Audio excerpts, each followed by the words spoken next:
কোরআন পাক আল্লাহ বলেন ওয়াকাযালিকা আওহাইনা ইলাইকা রূহাম মিন আমরিনা, এভাবেই আমি হে মুহাম্মদ সাল্লাম আপনার কাছে রূহ পাঠিয়েছি আমার আদেশে। এই যে রূহ, কাযালিকা আওহাইনা ইলাইকা রূহাম মিন আমরিনা, এই যে রূহ, এই রূহ হচ্ছে কোরআন। এই রূহ যদি আপনার মধ্যে আপনি ঢুকান তাহলে আপনি ডবল রূহর মালিক, আপনি আশরাফুল মাখলুকাত। আর এই রূহ যদি আপনার মধ্যে না থাকে তা আপনি আর পশু সমান। মনে রাগ করিয়েন না কিছু, রাগ করেন না। আল্লাহ তো নিজেই বসে উলাইকা কাল আনামে বালহুম আদাল, আল্লাহ পশুর মতো বলে থামেন নাই, বলছেন কি পশুর চাইতে অদম। তার কারণ পশু একটা রুহুর মালিক, তার তো জ্ঞান বুদ্ধি কম, এই জন্য পশু আপনার মতো অত ক্ষতি করতে পারবে না। মানুষ যদি একটা রুহুর অধিকারী হয় এবং তার যে জ্ঞান বুদ্ধি সৃষ্টিগতভাবে যে জ্ঞান বুদ্ধি মানুষের আছে, এই জ্ঞান বুদ্ধি এবং একটা রুহু যদি থাকে, সে ভয়ঙ্কর একটা সমাজের জন্য ক্ষতিকর বস্তু হবে। তার কারণ হচ্ছে জ্ঞান বুদ্ধি আছে আর আত্মা আছে পশুর আত্মা। তো মানুষ জ্ঞান বুদ্ধি যদি থাকে আর আত্মা যদি পশুর আত্মা থাকে, যে কত ক্ষতি করতে পারে বলেন তো? সে একটা কলমে কোটি কোটি মানুষের ক্ষতি করে দিতে পারে, সে একটা বোমার আঘাতে সারা বিশ্বের মানুষের ধ্বংস করে দিতে পারে। এখন এই যে পশুর আত্মা, পশুর রূহ নিয়ে যদি মানুষ বিরাজ করে, সেই মানুষ পৃথিবীতে ভয়ঙ্কর ক্ষতিকর মানুষে রূপান্তরিত হয়। আর এই পশুর আত্মা নিয়ে যদি তারা বিশ্বের সর্বশ্রেষ্ঠ জ্ঞানী হয়, তো তাদের দ্বারা গোটা পৃথিবী ধ্বংস হয়ে যেতে পারে। কি ঠিক কিনা বলেন? এই জন্য আল্লাহ বলছে যে দ্বিতীয় রূহটা তুমি অর্জন করো। ওয়াকাযালিকা আওহাইনা ইলাইকা রূহাম মিন আমরিনা, আমি ওহির মাধ্যমে আপনাকে আমি রূহ আমি দান করেছি আমার আদেশে। সেই রূহটা হচ্ছে কোরআন। এই রূহটা যদি আপনি নেন তো আপনি ডবল রূহুর মালিক। তা আপনার মধ্যে এইরকম জুলুম অত্যাচার কোনো রকমই থাকবে না। সবসময় আপনি জীবের কল্যাণের জন্য আপনার জীবনটা আপনি উৎসর্গ করবেন। যারা মহামানব তারাও মানব, আপনি আমিও মানব, তাহলে ব্যবধানটা কোথায়? যে ওরা দুইটা রূহর মালিক হওয়ার কারণে ওরা আখিরাত বুঝেছে, দ্বিতীয় জীবন সম্পর্কে ওরা বুঝেছে, ফলে ওরা পৃথিবীতে জুলুম অত্যাচার করেন নাই, জীবের উপরে অত্যাচার করে নাই। আল্লাহর বিচারের 1 নম্বর পয়েন্ট হলো জুলুম, মনে রাখবেন। 1 নম্বর পয়েন্ট জুলুম। জুলুমের বিচার আল্লাহ করবেনই। সৃষ্টির পরে কে জুলুম করেছ, এই জন্য পশু পাখির বিচার হবে শুধু জুলুম। দুইটা বকরিতে মারামারি করে, আল্লাহ রসুল বলেন এই দুইটার মধ্যে কে জালেম এটা আল্লাহ জানে। হাসরের বাজারে 2টা বকরিকে তোলা হবে এবং জালেম থেকে প্রতিশোধ নেওয়া হবে। একটা বকরির জালেম জুলুম, এটা আল্লাহ ক্ষমা করবেন না। তাহলে এখন এই জুলুম ব্যাপারটা যদি আপনি একটু চোখ দিয়ে বিশ্বের দিক তাকান, তাহলে এখন কি হচ্ছে যাই দেখেন তো, সারা পৃথিবীতে শুধু জুলুম আর জুলুম, আর বড়রা তামাশা দেখে। কি প্যালেস্টাইনে ইহুদিদের জন্য দৈনিক মুসলমানদের প্যালেস্টাইনের বাড়িঘর ভাঙ্গিয়া মাইরা ইহুদি বাড়ি করছে, আর উপরে হেই থামো, আর ভিতরে করো কি যেটা আপনি এখন করেন। সেই জন্য আল্লাহ বলেন ইয়াউমা তুবলা সারায়েরও, সেই দিন সমস্ত গোপন রহস্যগুলি প্রকাশ পেয়ে যাবে। যে তোমরা আসলেই কি ইহুদিদেরকে নিষেধ করেছিলা? তোমরা নিষেধ করলে কেমন করে তারা মানুষ মারে আর বাড়িঘর দখল করে, হ্যাঁ, মানুষের বাড়িঘর ভাঙে আর সেখানে নিজেরা বাড়ি করে।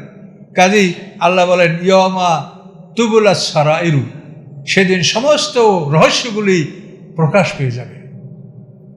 হুসলা মাফিস সুদূর, তোমাদের অন্তরে কি আছে এটা সব তাহসিল করা হবে, আদায় করে না হবে।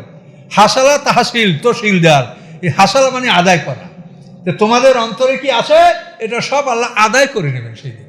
তখন বুঝতে পারবে বিশ্বে তোমরা কে কি কথা কিভাবে বলেছো, তোমাদের অন্তরটা কোথায় ছিলে।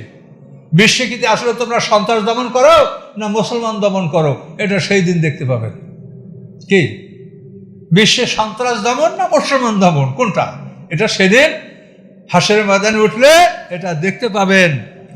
কাজে এই জন্য আপনারা জ্ঞানী, এটা আপনারা শুনতেই পারবেন, আপনারা আমরা এটা কি করতে পারবো, কিন্তু মনের একটা শান্তি যে আসলে আল্লাহ তাআলা এগুলো ভাবে বলেছে। তো এখন আল্লাহ বলেন যে হে রাসূল, আপনি মৃতকে শোনাতে পারেন না, বধিরকে শোনাতে পারেন না, যখন ও পিঠ দেখায় চলে যায়। তাহলে ও কেমন মরা বুঝেছেন? মানে পশুর আত্মা নিয়েও জীবিত, আর ওর মধ্যে অরিজিনাল রূহ যেটা কোরআন সেইটা নাই। এই জন্য আল্লাহ বলছে যে ও পিঠ দেখাইয়া চলে যাচ্ছে, ও মরা কিন্তু পিঠ দেখাইয়া চলে যাচ্ছে, মানে মৃত, ওর মধ্যে রুহুটা নাই। তারপরও চলাফেরা, খাওয়া দাওয়া, জুলুম অত্যাচার সব করতে পারছে, সেটা করার মতো রুহ ওর মধ্যে আছে। অমান তবে হাদির উমি, আপনি অন্ধকে পথ দেখাতে পারেন না, আন দলালাতিম, তাদের ভুল পথ হতে। একটা অন্ধ মানুষ ভুল পথে চলে, এখন আপনি দেখেন না চোখে, তো আপনি ভালো পথ দেখাই দিলেও ঠকঠক করে তো ওইদিকেই যাবে, ও গ্রপিং করবে আর ওজা বোঝে তাই করবে। তো আল্লাহ বলেন অমান তবে হাদিল উমি, আপনি অন্ধকে পথ দেখাতে পারেন না, আন দলালাতিম, তাদের ভুল পথ হতে। তারা যে ভুল পথে আছে, এর থেকে আপনি যে ভালো পথ দেখাবেন, অন্ধকে কেমনে দেখাবেন, ও তো অন্ধ, দেখে না। এনতুসমিল্লা মায়ুমিনু বিআয়াতিনা, আপনি শুধু ওদেরকেই শোনাতে পারবেন যারা আমার আয়াতগুলির প্রতি বিশ্বাস রাখে, ফাহুম মুসলিমুন, এবং তারা আত্মসমর্পণকারীও বটে। তাহলে রাসূল শোনাতে পারবে কাকে? দেখেন দুইটা শর্ত। রাসূল শোনাতে পারবেন কাকে? এক নম্বর হলো মায়ুমিনু বিআয়াতিনা, যে আমার আয়াতগুলির উপরে ঈমান আনে, আর দুই নম্বর সে আত্মসমর্পণকারী। যে ঈমান আনছে এবং আত্মসমর্পণ করছে তাকে আল্লাহ রসুল পথ দেখাতে পারবেন। কাজে ঈমান আনলেই যে আপনি বা আমি সব কিছু বুঝে ফেলেছি তা না।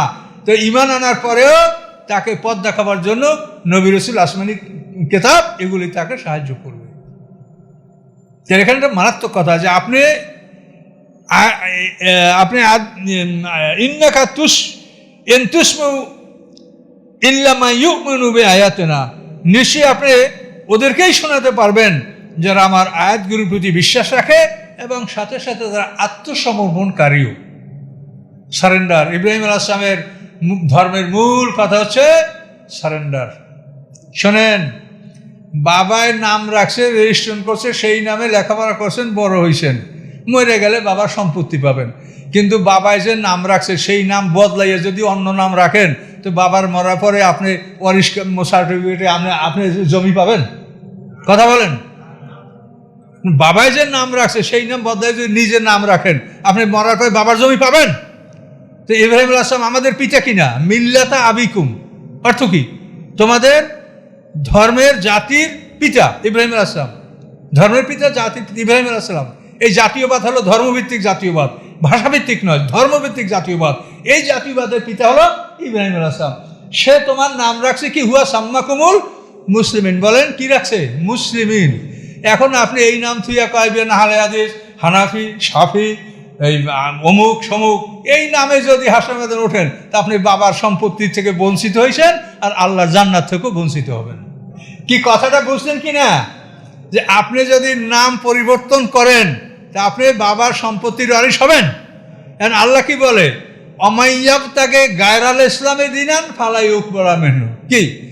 ইসলাম ছাড়া অন্য কোনো কিছুকে যদি কেউ দিন হিসাবে গ্রহণ করে, আল্লাহর পক্ষ থেকে তা গৃহীত হবে না। তাহলে আপনি বুঝলেন স্পষ্ট যে আমরা মুসলিম, আমাদের একটাই নাম, কিন্তু আমরা কখনোই না মসজিদের সামনে নাম রাখি হানাফি মসজিদ আর আহলে হাদিস মসজিদ। কি কত বড় মূর্খতা এটা, সেটা আপনারা ভেবে দেখেন যে কত মূর্খ হলে মানুষ এইরকম কথা লিখতে পারে। অথচ তারাই সমাজের নেতা, তারাই আল্লাহু আকবার, আমরা তাদের পিছনে মুক্তাদি। কি কিন্তু বিষয়টা ভেবে দেখেন তো যে আল্লাহ কি বলছে আর এদের মাথার মধ্যে কি ঢুকছে। কাজে এই জন্য কোরআনের কাছে আসেন। কোরআন স্যার, এই যে আমরা কথা বলি, তাফসির করি, আমি তো তর্জমাটা শব্দ শব্দ অর্থটা করে যাচ্ছি আপনাদেরকে, এতে বোঝা যায় না সব? তো বুঝতে পারলেই তো হলো। এই জন্য এত বড় বড় কথা বলতে হবে কেন? আল্লাহ কি বলছে সেটা বুঝতে পারলেই তো হলো। খুব বেশি কথা বলে কি লাভ আছে বলেন? আল্লাহর ভাষণ, আল্লাহ কি বলতে চাচ্ছে এইটা বুঝলেই আমাদের যথেষ্ট। এখন দেখেন, মুসলিমুন তারা ঈমানও আনবে এবং আত্মসমর্পণকারীও হবে। এই জন্য আমাদের জাতিপিতা ইব্রাহিম আলাইহিস সালাম, তার দিন হলো ইন্নাদ-দীনা ইনদাল্লাহিল ইসলাম, এবং ইব্রাহিম আলাইহিস সালামের দিন হচ্ছে ইসলাম, ইব্রাহিম আলাইহিস সালামের দিন হচ্ছে আত্মসমর্পণ। এবং এই জন্য কোরআনে বলেছেন ওয়ালা তামুতুন্না ইল্লা ওয়া আনতুম মুসলিমুন, তোমরা মুসলমান না হইয়া মরিও না। কি আর কিভাবে আল্লাহ বলবেন যে তোমরা মুসলমান না হয়ে, মুসলিম না হয়ে তোমরা মরিও না? মরলেই বিপদ। কাজে এই জন্য আমাদের শরিয়াত দিন ইসলাম, এটা যদি আমরা সবাই বলি না আমি যে দলটা করি এইটা একেবারে বিশুদ্ধ, অমুক হাদিস তমুক হাদিস, অমুক আয়াত সমুক আয়াত, আমার দলটা সবচেয়ে খাঁটি, এই তো আমাদের প্রচার। এটা কি কথা হলো? এটা তো সম্পূর্ণ আল্লাহর কোরআনের খেলাফ। কোরআনে আল্লাহ বললেন কুল্লু ইয়ামালু আলা শাকিলাতি, প্রত্যেকটা মানুষ তার নিজের নিয়ম অনুযায়ী সে আমল করে যাচ্ছে। ফা রব্বুকুম আলামু বিমান হাদা সাবিলা, তোমাদের রব জানে যে সবচাইতে সঠিক পথে কে আছে। যেন আল্লাহ বলছেন যেটা রব জানে, আর তুমি বলো আমারটাই সবচেয়ে সঠিক, তাহলে কি হলো? যেটা কোরআনের খেলাফ কথাটা হলো কি না? কাজে এই জন্য এইরকম প্রচার করতে হয় না। আমি কোরআনের কথা বলেছি, যদি কোনো ভুল হয়ে থাকে আপনারা বলতে পারেন যে ভাই এটার অর্থ তো এটা না, আমি দেখবো যদি হয়, আমার মানুষ হিসেবে ভুল হতেই পারে। কোনো ব্যক্তি এরকম যেন না বলে যে আমি যেটা বলছি এটাই একেবারে 100% সত্য, এটা কিন্তু বলার অনুমতি কোরআনে নাই। আমরা সবাই মানুষ, আমরা সবাই পরীক্ষার্থী, আমাদের ফলাফল হবে হাসরের ময়দানে, আপনি আমি সবাই পরীক্ষার্থী, আমরা সবাই পরীক্ষা দিচ্ছি, আল্লাহ খাতা দেখবেন, মার্কিং করবেন, পাশ পেলে রেজাল্ট আল্লাহ দিবেন। কাজে আমি যদি আপনাকে বলি যাই তুমি জাহান্নামী, তাহলে মানে কি আমি বিচারক না? আমি সব কিছু বুঝি? বলেন তো। এই যে সমাজে কথাগুলো হচ্ছে, একে অপরকে যে ভৎসনা তিরস্কারগুলো করা হচ্ছে, এগুলি কি কোনো জ্ঞানী মানুষ করতে পারে? কোনো ইমানদার করতে পারে? তা তো জানা উচিত যে এই ফলাফল, এই অর্ডারটা দেওয়ার ক্ষমতা আমার নাই। এটা আমিও ছাত্র, উনিও ছাত্র, বিচারের দিনে দেখা যাবে যে আমরা কে পাস করছি, কে ফেল করছি, এবং পাস করার পর 8টা গ্রেডে আপনি কোন ডিভিশন পাইছেন সেটাও আল্লাহর পক্ষ থেকে নির্ধারিত হবে। কথাগুলি খুব ভালো করে বোঝার চেষ্টা করেন। খবরদার, আমাদের মিল্লাত ইব্রাহিম আলাইহিস সালামের মিল্লাত। আমাকে জিজ্ঞাসা করে আপনি কোন দল করেন, কোন দল সাপোর্ট করেন, আমি কি বলবো বলেন? যে আমি কোনো দল সাপোর্ট করি না, আমি শুধু কোরআন সাপোর্ট করি। যারা কোরআন বিশ্বাস করে তারা সবাই মিলে, সারা পৃথিবীর মিলে তারা আমরা এক দল বাসি। কোরআন যারা মানে তারা। এখন আবার কোরআন মানার একটা দল আছে আহলে কোরআন, তারা হাদিস মোটেও মানে না। আবার যারা হাদিস মানে, তারা হাদিসের খাতায় যা লেখা আছে সবই হাদিস। দেখেন, দুই দল দুই প্রান্তে আছে। হাদিসের কেতাবে লেখা থাকলে ওরা বলে সবই হাদিস, আর যারা কোরআন মানে তারা হাদিস একটাও মানে না। এটা কেমন করে হবে?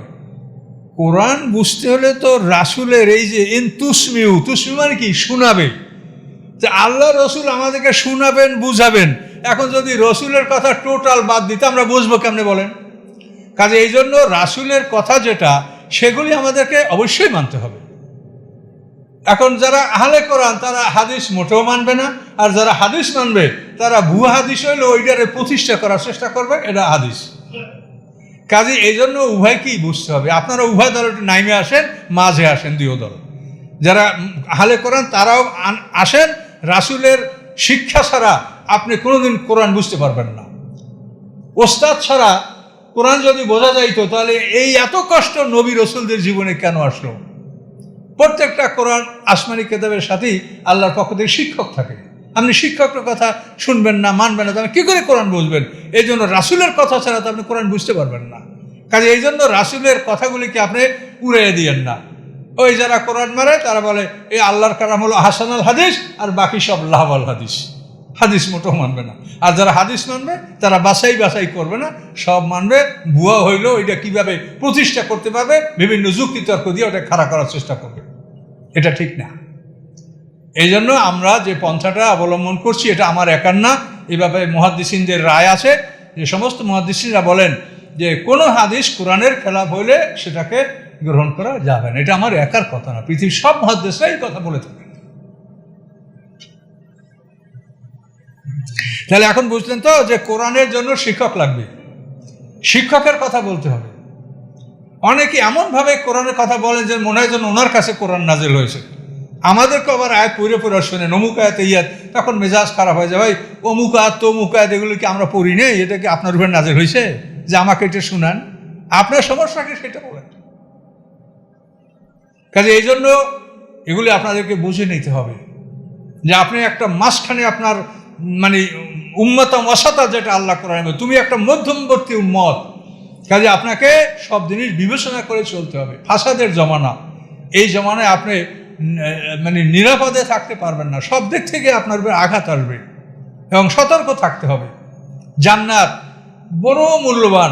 আপনি যদি কোটিপতি হন, তা আপনার সম্পদকে হেফাজত করার জন্য আপনি ব্যবস্থা নেন না যে আমার সম্পদ কোথায় রাখলে আমার সম্পদ চুরি হবে না। তা আপনার ঈমান, এটা তো কোটি পৃথিবীতে কোনো সম্পদের সাথে তুলনা নেই, আছে। তা আপনি মোমেন, আপনি জান্নাতের মালিক। এই জান্নাত আপনার থেকে হটাইয়ে নেওয়া, লুট করে নেওয়া, এটা লুটমার করে নিয়ে যাওয়ার জন্য আপনার এত বড় শত্রু আছে যে এই শত্রুকে আপনি দেখতে পান না, অথচ আপনার উপরে আঘাত করছে। কি আসে কিনা বলেন? এই শত্রু সবসময় আপনার বিরুদ্ধে চেষ্টা করে। কাজে আপনাকে সেই জন্য প্রোটেকশন নিতে হবে, পাহারাদারি আপনার গ্রহণ করতে হবে যে আমার ঈমান, আমার জান্নাত যেন শয়তানে কেড়ে নিতে না পারে।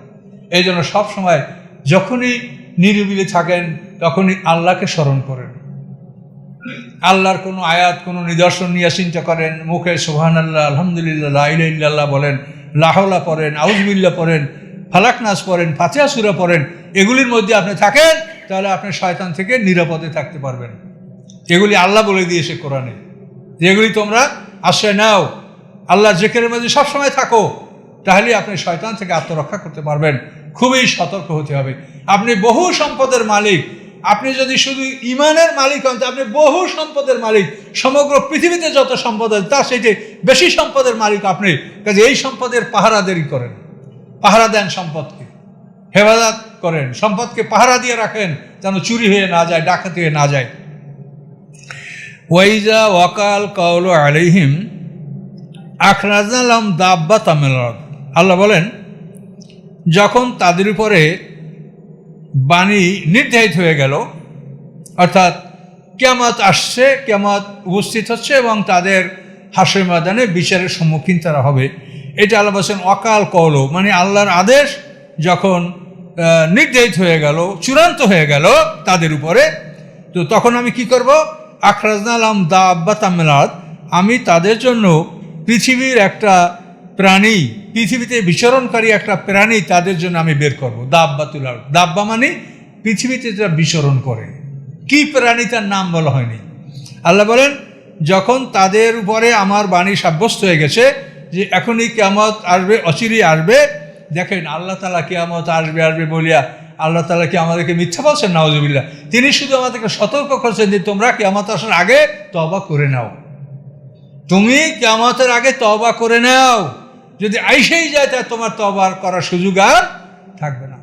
সেই জন্য আল্লাহ বলেন, যখন তাদের উপর আল্লাহর বাণী নির্ধারিত হলো, চূড়ান্ত হয়ে গেল, আখরাজনা লাহুম দাব্বাতাম মিনাল আরদ, আমি তাদের জন্য পৃথিবীতে বিচরণকারী একটা প্রাণী, একটা জীব আমি তাদের উদ্দেশ্যে বের করব। তুকাল্লিমুহুম, সেই প্রাণীটা তাদের সাথে কথা বলবে। কি বলবে? আন্নান নাসা কানু বিআয়াতিনা লা ইয়াকুলুন, নিশ্চয়ই মানুষেরা আল্লাহর আয়াতগুলি বিশ্বাস করতেছিল না, এটা সে বলবে। এখন এই প্রাণীটা কি প্রাণী? এখন যদি রাসূলের হাদিস আপনি না মানেন, এটা আপনি কি বলবেন বলেন? এটা গরু বলবেন না, গাধা বলবেন না, ঘোড়া বলবেন না, বাঘ বলবেন না, ভালুক বলবেন, কি বলবেন বলেন? তো এখানে আপনাকে এই সমস্ত জায়গাতে আল্লাহ রাসূলের কথা আমরা মানতে বাধ্য। এখানে আল্লাহ রাসূল যে বিবরণগুলি দিয়েছেন, অনেক বিবরণ আছে। আল্লাহ রাসূল যে প্রধান কথাটা বলছেন সেটা হলো এই যে এই প্রাণীটা বাইর হওয়ার পর সে 3টা চিৎকার করবে, এবং তার এই চিৎকার এত জোরে চিৎকার করবে যে আসমান জমিনের মধ্যে কেউ বাকি থাকবে না যে তার আওয়াজ সে শুনতে পায় নাই। কাজে সবাই বুঝতে পারবে যে প্রাণী বের হয়ে গেছে। এই জন্য আল্লাহ রাসূল বলেন, এই প্রাণীটা বের হয়ে 3টা চিৎকার করবে। এই প্রাণীটা গরুর মতো তার মাথা হবে, 4 চোয়ালে দাড়ি থাকবে। এই প্রাণীটার রংটা হবে সীতাবাগের মতো, ওই যে ডোরা ডোরা, চিঠে ফোটা ফোটা এরকম রং হবে। তো এটা খুব বড় প্রাণী হবে। তাফসিরে বলা আছে যে তার মানে জয়েন্ট, একটা জয়েন্ট থেকে আরেকটা জয়েন্টের মধ্যে অন্তত 12 হাত মানে দূরত্ব থাকবে। প্রাণীটা বড়, এই ধরনের প্রাণী হবে। সিনাটা বাঘের মতো হবে, তারপর কোমরটা বিড়ালের মতো হবে। তো লেজের ব্যাপারে কেউ বলছে লেজ থাকবে, কেউ বসে থাকবে না, যাই হোক আল্লাহ ভালো জানেন। এভাবে একটা প্রাণী বের হবে। তো এই দাব্বাতুল আরদ, এটাকে আমরা সাধারণত সবাই আমাদের ধারণা এটা গরু, এটা গরুর মতো একটা পশু বের হবে, তো হতেই পারে। এর সিং হবে হরিণের মতো বলা আছে তাফসিরে। তো এভাবে একটা প্রাণী বের হবে। আল্লাহ রাসূল বলেন ওই প্রাণীটা 3টা ডাক দিবে এবং সারা পৃথিবীর মানুষ তার আওয়াজ শুনতে পাবে। এই প্রাণীটা সাফা পাহাড় থেকে বের হবে। এই যে আপনারা হজ করছেন তো, কাবাগার পূর্ব দিকে, এইদিকে সাফা, এইদিকে মারোয়া। তো এই সাফা পাহাড়ের যেখান থেকে আপনাদের মানে দৌড়টা স্টার্ট হয়, ওই পয়েন্ট থেকে এই জানোয়ারটা বের হবে। আব্দুল বিন উমর রাদিয়াল্লাহু তাআলা আনহু লাঠি দিয়ে এরকম টান দিছেন, খটখট করে শব্দ হয়, আর উনি বলে যে আমার এই লাঠির আওয়াজ দাব্বাতুল আরদ শুনতে পাচ্ছে, এখানে এই প্রাণীটা আছে। আব্দুল বিন উমর বিখ্যাত তাফসীরকারক, সাহাবী। তো এই দাব্বাতুল আরদ ওখান থেকে বের হবে। বের হওয়ার পরে তার অবস্থাটা এমন হবে, কেউ তাকে ধরতে পারবে না, আর কেউ তার থেকে এড়াতে পারবে না। যদি ধরতে চান কেউ তার সাথে পারবে না, ধরতে পারবে না, এড়াতে পারবে না কেউ। সবাই সামনে যাবে, মোমেনদের চোখ চেহারাকে এমনভাবে আলোকিত করবে যে স্পষ্ট বোঝা যাবে যে এই লোকটা মোমেন। কোনো কোনো তাফসিরে লেখা আছে যে মোমেন লেখা হয়ে যাবে, লেখা হবে কি হবে না, কিন্তু তার চেহারাটা এমন আলোকিত হবে যে দেখলেই বোঝা যাবে এই লোকটা মোমেন। আর কাফেরের সামনে সে এমনভাবে আলো দিবে যে চেহারাটা এমন কালো হয়ে যাবে, বোঝাই যাবে যে এই লোকটা কাফের। এবং সেই সময় মানুষরা বলা বলবে, হে মোমেন তোমার এইটার কত দাম, হে কাফের তোমার এটার কত দাম, মানুষ এটা দেখে বলবে, এমনভাবে সে চিহ্নিত করে ফেলবে। এই দাব্বাতুল্লাহ বের হয়ে যাওয়ার পরে আর ইমান বা তওবা কবুল হবে না, যেহেতু উনি চূড়ান্ত সিল লাগাই দিয়ে যাচ্ছে, বুঝতে পারছেন না? সিল, সরকারি সিল মারিয়ে দেওয়া হচ্ছে, এর সিলের পরে আর কিছু থাকবে না। এই জন্য এই প্রাণী ওকে দেখে ভয়তে অনেকে নামাজে দাঁড়িয়ে যাবে, তখন তার পিছনে যাই বলবে, এই লোক তুমি এখন নামাজ পড়ছো, আগে কি করছিলা? তাদের ভয়তে কেউ নামাজে দাঁড়িয়ে ভয়তে, তখন ও সামনে যাবে না, পিছিয়ে দাঁড়ায় বলবে, এই তুমি এতদিন কি করছিলা? তো আন্নান নাসা কানু বিআয়াতিনা লা ইয়াকুনুন, এই আয়াত কোরআনের এই কথাটাই ও প্রাণীটা বলবে যে মানুষেরা আল্লাহর আয়াতগুলি বিশ্বাস করে নাই। এভাবে অবিশ্বাস করতে করতে খালি কিয়ামত দাবি করে, কিয়ামত কখন, কিয়ামত কখন, কথা বুঝতে পারছেন? তা আল্লাহ তাআলার জবাবে কি বলছেন জানেন? ইয়াস্তাআজিলু বিহাল্লাযিনা লা ইউমিনুনা বিহা আল্লাযিনা আমানু মুশফিকুনা মিনহা। আল্লাহ বলেন কিয়ামত দ্রুত কামনা করে তারাই যারা কিয়ামত বিশ্বাস করে না, আর যারা বিশ্বাস করে তারা কিয়ামতকে ভয় করে। এটা কোরআনের আয়াত। ইয়াস্তাআজিলু বিহাল্লাযিনা লা ইউমিনুনা বিহা আল্লাযিনা আমানু মুশফিকুনা মিনহা। দ্রুত কামনা করে ওরা যারা কিয়ামতকে বিশ্বাস করে না, আর যারা ঈমানদার তারা কিয়ামতকে ভয় করে, যে আল্লাহ কিয়ামতের আগে আল্লাহ আমাদেরকে বিদায় করেন, ঈমান নিয়ে আমরা চলে যেতে পারি। তার কারণে এই কিয়ামতের চূড়ান্ত আলামতগুলি বের হয়ে গেলে তো আর ঈমান কবুল হবে না। এখন তো আমরা একটা ভালো অবস্থানে আছি যে আমাদের তওবা আল্লাহ কবুল করবেন, আমরা একটা ভালো অবস্থানে এখনও আছি। এই জন্য আল্লাহ বারবার আমাদের স্মরণ করাই দিচ্ছেন যে তোমরা এখনও ভালো অবস্থানে আছো, ফিরে আসো, আল্লাহর কাছে ফিরে আসো, তওবা করো, ঈমান আনো।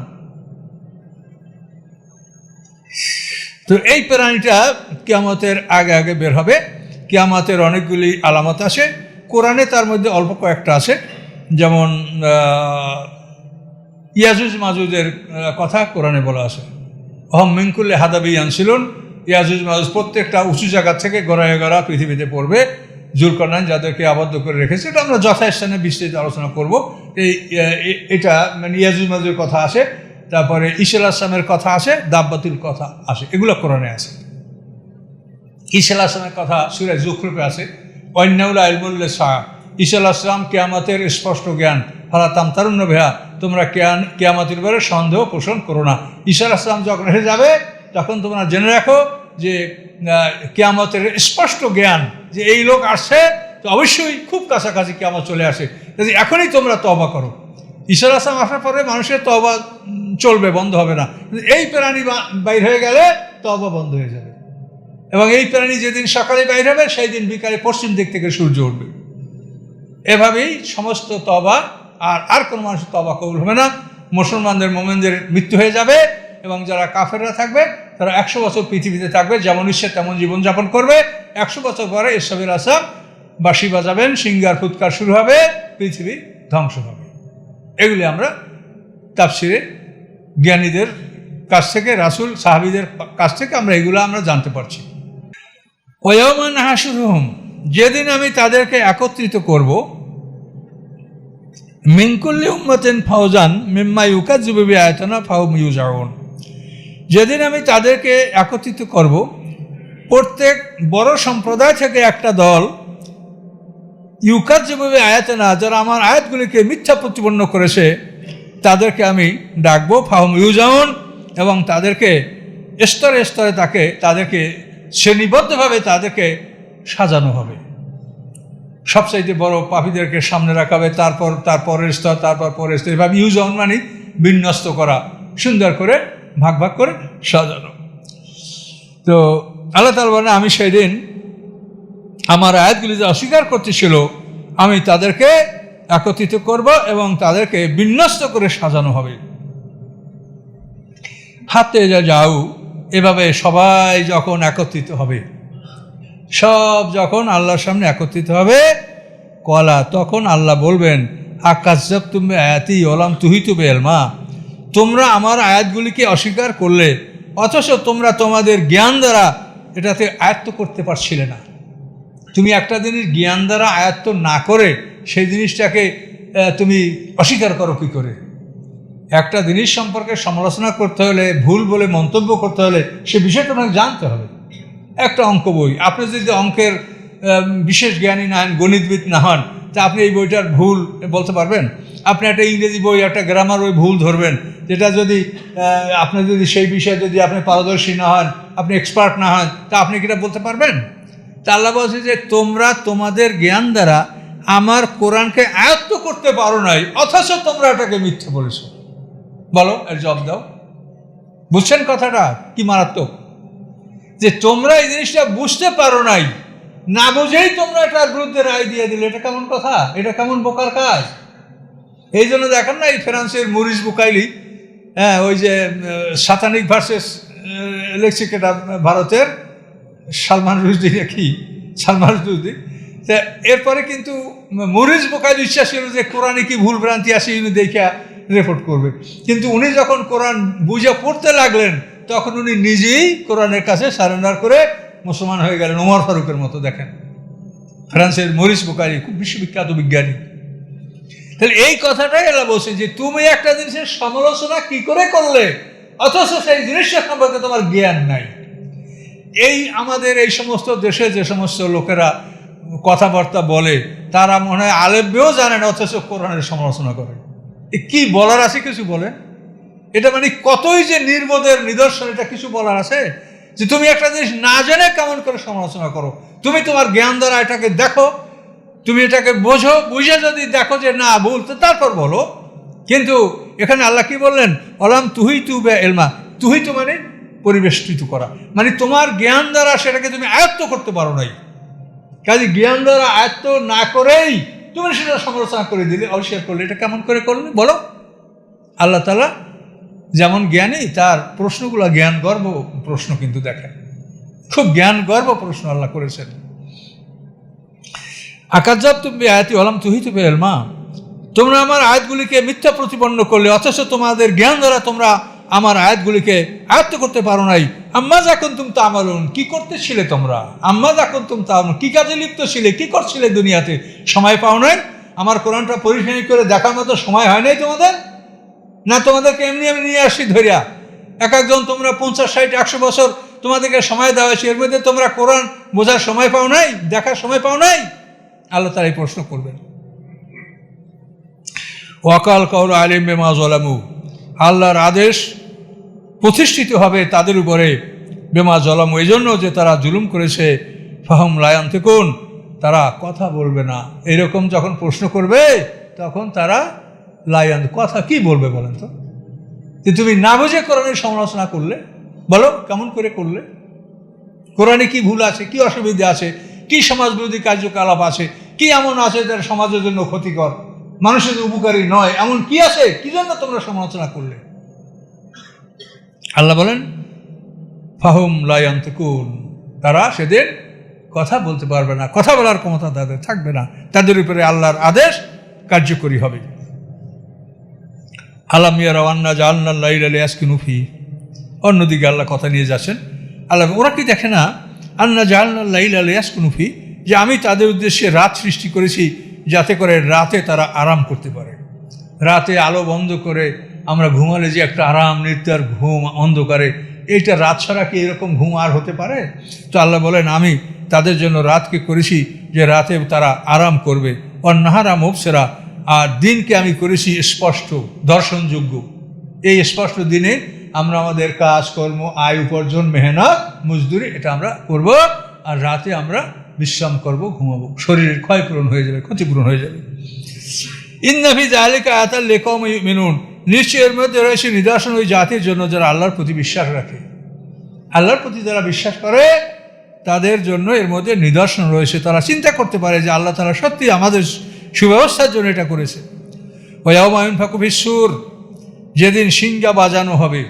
কিয়ামত, কিয়ামত তোমরা বলো আর যতই চাও উপহাস করো, তারপর আল্লাহ সময় দেয় যে এই সময়ের মধ্যে ঈমান আনো, তওবা করো। ওয়া ইয়াউমা ইউনফাকু ফিস-সূর, যেদিন বাঁশি বাজানো হবে। ফাজিয়া মানফিস সামাওয়াতি ওয়া মানফিল আরদ, তখন ফাজিয়া মানে বেহুশ হয়ে যাবে যারা আকাশ পৃথিবীর মধ্যে আছে তারা সবাই, ইল্লা মাশাআল্লাহ, ওরা বাদে যাদেরকে আল্লাহ চান। আল্লাহ যাদেরকে চান তারা বাদে সবাই সিঙ্গার ফুৎকারে বেহুশ হয়ে যাবে। তো এই সিঙ্গার ফুৎকার 40 বছর চলতে থাকবে। প্রত্যেকটা মানুষ মনে করবে যে আমার বাড়ির আঙ্গিনায় বাঁশি বাজছে। এই সিঙ্গার ফুৎকার আস্তে আস্তে প্রবল থেকে প্রবল হবে, খুব জোরে, মানে শুধু বাতাসই বেরোবে, আর কিছু না, বাতাস। এই বাতাস এত প্রবল হবে, পশু পাখি প্রাণীরা সব ভয়তে এক জায়গায় জমা হয়ে যাবে। এরপরে তারা বেহুশ হবে, এরপরে মরে যাবে। মরে যাওয়ার পরে তাদের দেহগুলা এমনভাবে খণ্ড বিখণ্ড হবে, এমনভাবে টুকরা টুকরা হবে যে অনুপরমাণুর মতো তাদের দেহগুলি এরকম খণ্ড বিখণ্ড টুকরা টুকরা হয়ে বালুকণার মতো উঠতে থাকবে, এবং সমগ্র পৃথিবীর পানি মাটি আগুন বাতাস এর সাথে মিশ্রিত হয়ে এটা ঘুরতে থাকবে। এই সিঙ্গার ফুৎকার এই কাজ করবে।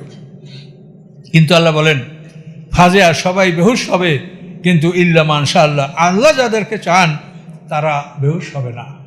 তো এখন আল্লাহ যাদেরকে চান তারা হচ্ছে আল্লাহর আরশ বহনকারী 4 ফেরেশতা এবং জিবরাইল, মিকাইল, ইসরাফিল, মালাকুল মউত, এই 4 ফেরেশতা, এরাই শুধু বেহুশ হবে না, আর সবাই এই সিঙ্গার ফুৎকারে বেহুশ হবে এবং মারা যাবে। সমস্ত মানুষ, সমস্ত জিন, সমস্ত ফেরেশতা, সমস্ত শয়তান সবই মারা যাবে। এই ইল্লা মানশা, আল্লাহ যাদেরকে চান, এই আল্লাহ শুধু 8 জনকে জীবিত রাখবেন। অকুল্লুন আতু দাখিরিন, এবং সবাই আল্লাহর কাছে উপস্থিত হবে নম্র অপমানিত অবস্থায়, মানে দাখির মানে বেইজ্জতির সাথে, মানে সকলেই আল্লাহর সাথে অপমানিত অবস্থায় সেদিন আল্লাহর কাছে সবাই হাজির হবে। অকুল্লুন আতু দাখিরিন, অপমানিত অবস্থায় আল্লাহর সামনে তারা সবাই উপস্থিত হবে। আমরা 87 নাম্বার আয়াত পর্যন্ত চলে আসছি। তো ইনশাল্লাহ রাত্রে তাফসীর আমাদের হবে। রাত্রে আসেন, আমরা এভাবে যদি তাফসীরটা একটু আগায় নিয়ে যেতে পারি, আল্লাহ জানেন আমাদের ভাগ্যে কী আছে, আমরা কতক্ষণ আল্লাহর জমিনে থাকবো, আল্লাহ ছাড়া কেউ জানে না।